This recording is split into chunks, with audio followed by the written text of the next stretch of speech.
All right, what's going on, YouTube? Back talking about Wish and the small account challenge that we were doing, and how much Wish is pissing me off as of late.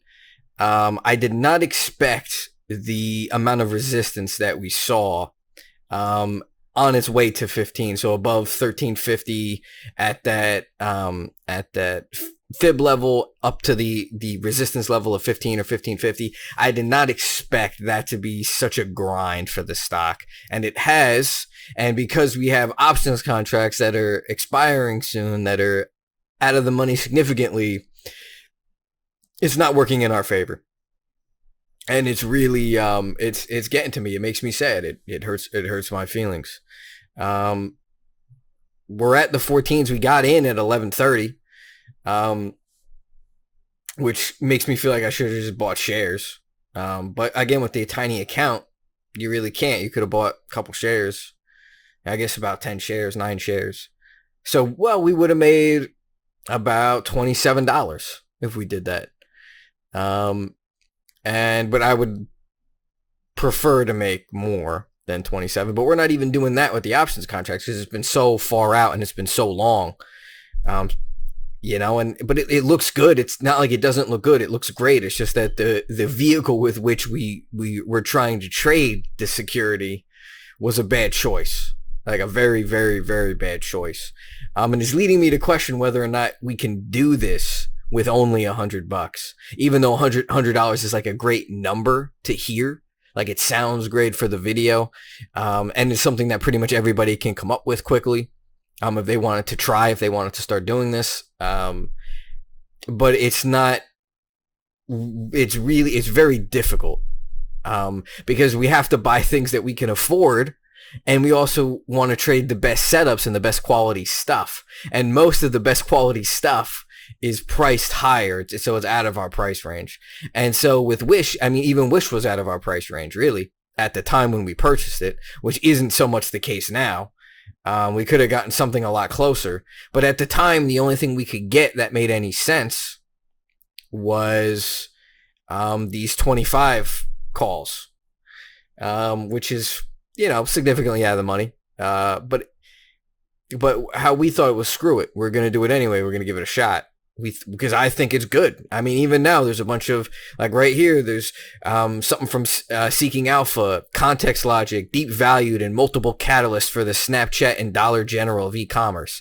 I mean, like, you can't get a more bullish article, like a more bullish article than that, along with all these analysts, professional, analysts, people that work for these big firms and big hedge funds with price targets of 26, and some even a little bit higher, some a little bit lower, but most all of them above 14.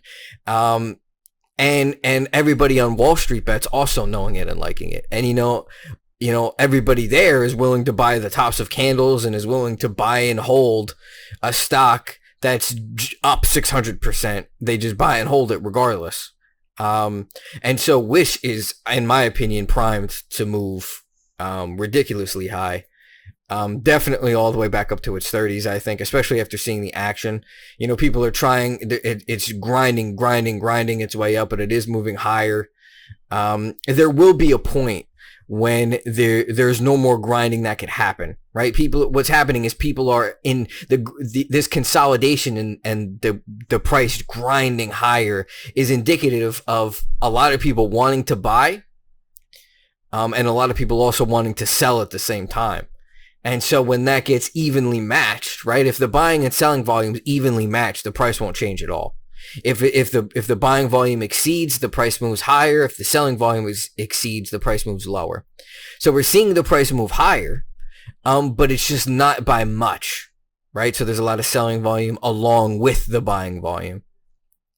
But that will change. There'll be a point where, especially if this stock gets over this 1550 level, and people who are short are going to want to cover, which adds buying volume. People who own shares won't want to sell, and people are going to be, at least at that moment, afraid to take their short positions. They're going to wait to let the stock find a top somewhere.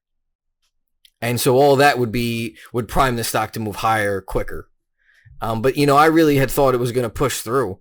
Once this day happened, I thought this was just going to push through up to the 15s and maybe get caught here and do this little consolidation pattern here. But no, we've had 4 days of consolidating, 4 trading days of consolidation, as it's trying to inch its way to 15 and not even ever touching 15, which is rough. And so if we go over to, we'll do the 10-day, 30-minute, you can see it attempts to make it higher, pushes up, comes right down, pushes up, comes right down. Same thing here, pushes up, right down, pushes up, right down. But then we have a day here where, actually moves higher, and a day here where it actually moves higher. And so this is another day like this, and we might get another one. Hopefully not, though. I hope it turns around quick, because I still haven't got out of these contracts because it looks good. It looks like, because if it does move to 20 or 21, 22, we're going to make some money on it regardless. And it's only going to take one day. It's just if it's too long, if it takes too long to do that, it just doesn't make sense. It's not good. So I wanted to update you guys. Oh, I should show you what the account looks like right now. Just pull it up. All right, there we go. So that's what the Tastyworks account looks like. Again, I told you about the DraftKings YOLO that cost $17. And that's when I saw Hindenburg's short article come out.